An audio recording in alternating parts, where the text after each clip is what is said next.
हम लोग रचना शरीर को पढ़ेंगे। रचना शरीर में जो दूसरा चैप्टर है वो है परिभाषा शरीर, और परिभाषा शरीर को एक ही वीडियो में पूरा ख़त्म कर लेंगे, ठीक है। हो सकता है 15, 20, 25 मिनट का वीडियो बने, एक में ही पूरा ख़त्म कर लेंगे। तो देखते हैं, जब आप इस परिभाषा शरीर को आप खोलोगे चैप्टर को, इसमें सबसे पहले आपको कूर्च के बारे में पढ़ने को मिलेगा कि कूर्च क्या है, ठीक है।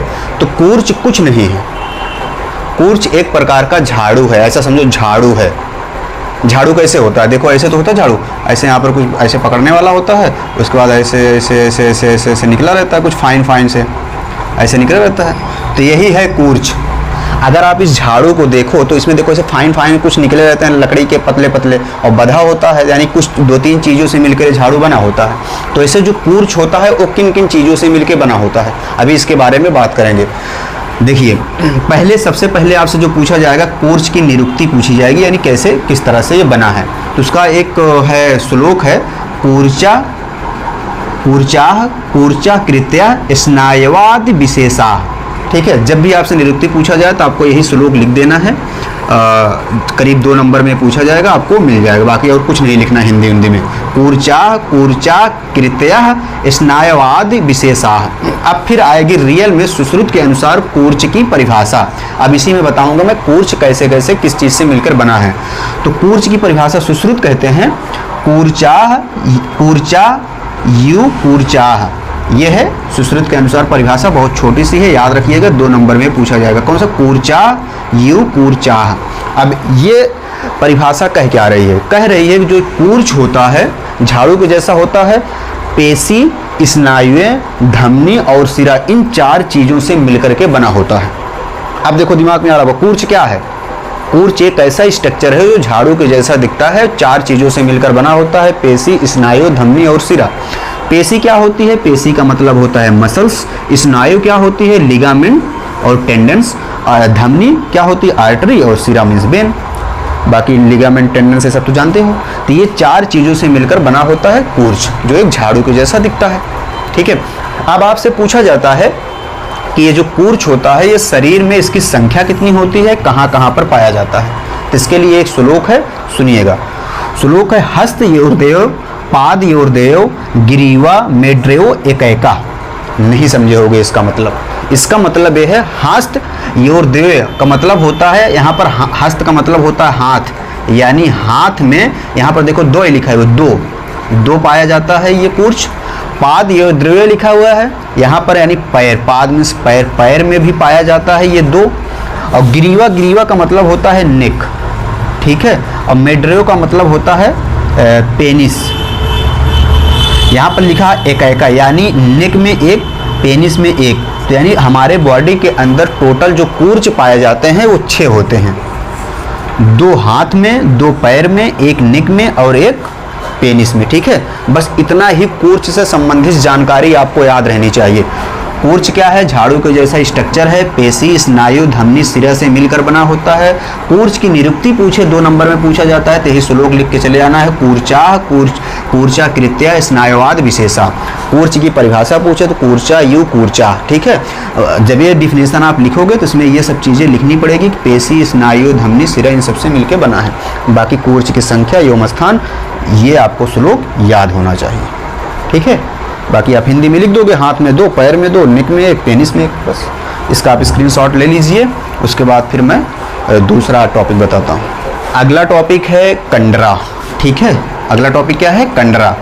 अब हमने कहा कंडरा क्या है, कंडरा कोई इमेज नहीं बन रही है। तो कंडरा क्या है, कंडरा कुछ नहीं है, स्नायु को ही कंडरा कहते हैं। जो स्नायु है वही कंडरा है। स्नायु क्या थी, अभी बात को समझना।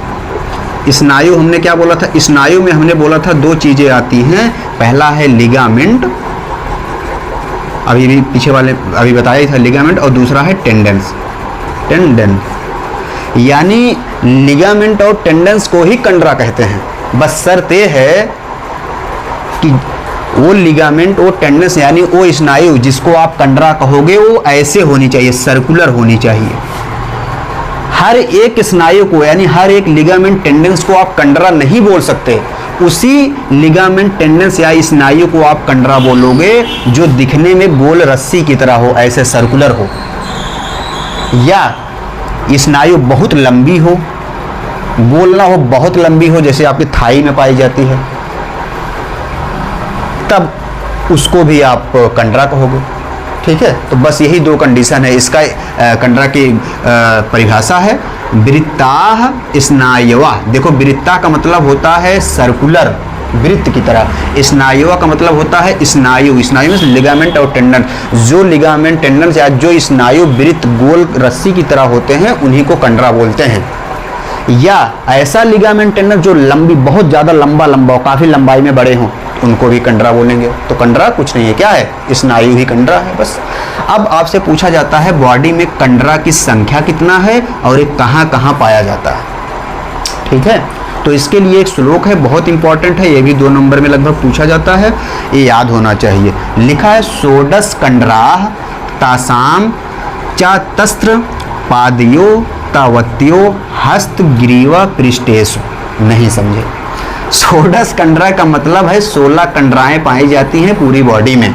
इसमें लिखा है तासाम चातस्त्र पादयो, माने इनमें से 4 कंडराएं हर एक में पाई जाती हैं। पादयो का मतलब होता है पैर, यानी पैर में 4 कंडराएं पाई जाती हैं।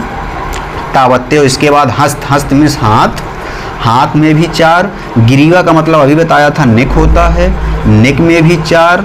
यहाँ पर पृष्ठेष, पृष्ठेष मतलब पीठ, ये बैक, ठीक है, बैक, इसमें भी 4 पाई जाती हैं। बस इतना ही कंडरा से संबंधित चीज़ें याद रहनी चाहिए। कंडरा क्या है? कुछ नहीं, स्नायु है जो गोल गोल हो, स्नायु है ये कंडरा। टोटल 16 पाई जाती है, पैर में 4, हाथ में 4, नेक में 4 और बैक में 4। बात खत्म। ठीक है, इसका स्क्रीनशॉट लीजिएगा। अब अगला टॉपिक बताता हूँ। नेक्स्ट टॉपिक है जाल। जाल की परिभाषा और संख्या देखेंगे क्या होती है। अब जैसे हमने कहा जाल, अब जाल का कोई इमेज नहीं बन रहा है। जाल क्या होता है? जैसे मच्छरदानी देखे, वो एक प्रकार की जाली जैसी होती है, वही जाल है। तो ऐसे देखो, बॉडी में मांस, मांस का मतलब होता है मसल्स। अभी इसके पहले बोला था पेशी, पेशी उसका मतलब भी मसल्स होता है, मांस का मतलब भी मसल्स होता है। तो मांस, सिरा, उसके बाद स्नायु जो लिगामेंट एंड टेंडन्स होते हैं, उसके बाद अस्थि मीन्स हड्डी, ये सब मिल करके ऐसे उलझ जाते हैं बॉडी में कि एक जाल का स्ट्रक्चर बन जाता है। और वो जाल जो होता है मणिबंध यानी कलाई में, और गुल्फ मतलब होता है एंकल में, यहाँ पर आपको अच्छे से दिखता है। इसकी संख्या 16 होती है। ठीक है, अभी बताते हैं। आपसे जब पूछा जाए जाल की परिभाषा बताओ, तो आपको यही वाला श्लोक लिख देना है, बात खत्म हो जाएगी। करीब ये 4 नंबर में आएगा क्वेश्चन लगभग, क्योंकि बड़ा है। लिखा है मांस सिरा स्नायु अस्थि जालानि, मीन्स मांस माने मसल्स, सिरा मीन्स बेन, स्नायु मीन्स लिगामेंट टेंडन, अस्थि मीन्स हड्डी, ये चारों मिलके जालान, जाल बनाते हैं बॉडी में। क्या कौन से चारों? मांस, सिरा, स्नायु, अस्थि, ये चारों मिलके जाल बनाते हैं। प्रत्येकम चत्वारि तानि मणिबंध गुल्फ, यानी ये जो मांस, सिरा, स्नायु, अस्थि हैं, ये जाल बना रहे हैं। ये 4 होते हैं, यानी 4 मसल्स होती हैं, 4 आर्टरी वेन्स होती हैं, 4 लिगामेंट टेंडन्स होते हैं, 4 अस्थि होती हैं। ये सब मिल करके जाल बनाते हैं। कहाँ पर?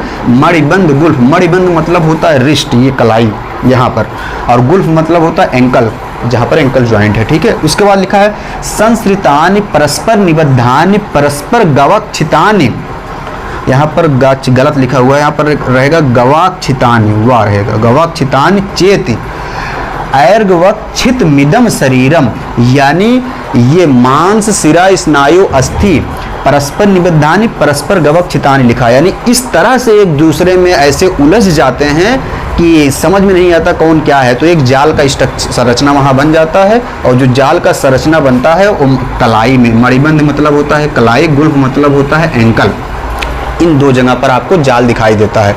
और इनकी संख्या 16 होती है। देखिए, मणिबंध कलाई में मांस 2 होते हैं, सिरा के 2 होते हैं, स्नायु के 2 होते हैं, अस्थि के 2 होते हैं, और गुल्फ मीन्स एंकल में मांस के 2 होते हैं जाल, और सिरा के, स्नायु के, अस्थि के यानी 2 होते हैं। इस प्रकार से बॉडी में टोटल 16 जाल हैं। मणिबंध और गुल्फ में ही 2 ही जगह दिखने को मिलते हैं, जो बुक में लिखा हुआ है। ठीक है, तो आपको क्या करना है, इसमें जाल की परिभाषा पूछो तो यही लिख देना है सीधा, यही पूरा श्लोक। उसके बाद इसका संख्या पूछे तो इसका संख्या होता है 16, जैसे भी आपने कंडरा का भी देखा था 16, उसके पहले आपने देखा था वो कूर्च होता छा। तो बस यही है, नाम लिख देना है, मणिबंध और गुल्फ में पाया जाता है। ठीक है, अब अगला टॉपिक देखते हैं। जो नेक्स्ट टॉपिक है वो है अस्थि संघात।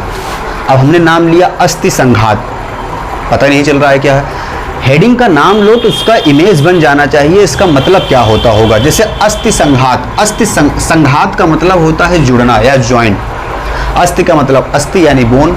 जब दो बोन आपस में जुड़ती हैं, जैसे मान लो एक बोन ये हो जाए, एक बोन मेरी उंगली, ऐसे दोनों जब जुड़ती हैं तो यहाँ पर देखो एक जोड़ बन रहा है, ज्वाइंट बन रहा है, इसी को बोला जाता है अस्थि संघात। जब आपस में अस्थियां आपस में मिलती हैं, एक दूसरे से जुड़ती हैं, जैसे यहाँ पर देखो, यहाँ पर एक बोन है ह्यूमरस, यहाँ पर क्या है अल्नर रेडियस है, ये आपस में जुड़ी है, यहाँ पर भी एक अस्थि संघात है, ठीक है। इसी को बोला जाता है अस्थि संघात, जब अस्थियां आपस में जुड़ जाएं। इसमें सबसे ज़्यादा इंपॉर्टेंट है जो आपसे पूछा जाएगा एग्जाम में, वो है अस्थि संघात की संख्या कितनी है और इसका स्थान कहाँ कहाँ पर है, ठीक है। तो इसके लिए आपको एक श्लोक लिखना पड़ेगा। अस्थि संघात समझ में है ना, जब अस्थियां जुड़ती हैं जो ज्वाइंट बनता है उसी को बोलते हैं अस्थि संघात। देखिए इसका स्थान एवं संख्या यहाँ लिखा है, चतुर्दश स्थानम संघाता, यानी चतुर्दश का मतलब होता है 14, संस्कृत में पढ़ाया जाता है। संघाता यानी बॉडी में ये बता रहा है कि 14 संघात हैं, ठीक है। उसके बाद लिखा है तेसाम त्रायो गुल्फ जानु वक्षणेषु ये तेन तर शक्ति बाहुचा व्याख्यातो तिरिक सिर सोरे कैका। अब समझना, इसमें लिखा है कि टोटल बॉडी में 14 अस्थि संघात होते हैं, जिसमें यहाँ लिखा है गुल्फ जानु वक्षणेषु। गुल्फ का मतलब होता है एंकल ज्वाइंट, जानू का मतलब होता है नी ज्वाइंट और वक्षरेस का मतलब होता है हिप ज्वाइंट। तो इन जैसे एंकल ज्वाइंट में आपको 2 अस्थि संघात मिलेंगे, नी ज्वाइंट में आपको 2 अस्थि संघात मिलेंगे, हिप ज्वाइंट में आपको 2 अस्थि संघात मिलेंगे। ये हो गए कितने, 2 6 हो गए। फिर लिखा है ये तेन तर शक्ति बाहु चा व्याख्यात। बाहु का मतलब होता है हाथ, ऐसे समझ लो हाथ से संबंधित जो ज्वाइंट होते हैं, जैसे रिस्ट ज्वाइंट हो गया, एल्बो ज्वाइंट हो गया, शोल्डर ज्वाइंट हो गया। इसमें भी आपको एल्बो ज्वाइंट में आपको 2 अस्थि संघात मिलेंगे, रिस्ट ज्वाइंट में आपको 2 अस्थि संघात मिलेंगे, एल्बो ज्वाइंट में आपको 2 अस्थि संघात मिलेंगे, शोल्डर ज्वाइंट में आपको 2 अस्थि संघात मिलेंगे। यानी अगर पैर से संबंधित और हाथ से संबंधित देखा जाए तो आपको 6 में 12 हो गए। अब लिखा है तिरिक सिर सोरे कैका, मीन्स तिरिक मीन्स होता है सैक्रम ज्वाइंट और सिर मीन्स होता है स्कल ज्वाइंट। यानी इसमें लिखा एकैका लिखा हुआ है, यानी इसमें एक आपको अस्थि संघात मिलेगा, स्कल में एक अस्थि संघात मिलेगा। इस प्रकार से टोटल 14 अस्थि संघात मिलेंगे, ठीक है। इतना याद रहना चाहिए। रिस्ट ज्वाइंट में 2, एल्बो ज्वाइंट में 2, शोल्डर ज्वाइंट में 2, हिप ज्वाइंट में 2, नी ज्वाइंट में 2, एंकल ज्वाइंट में 2, सैक्रम में 1, स्कल में 1, ठीक है। बस और कुछ नहीं करना, इतना याद रखिएगा, ठीक है। धन्यवाद।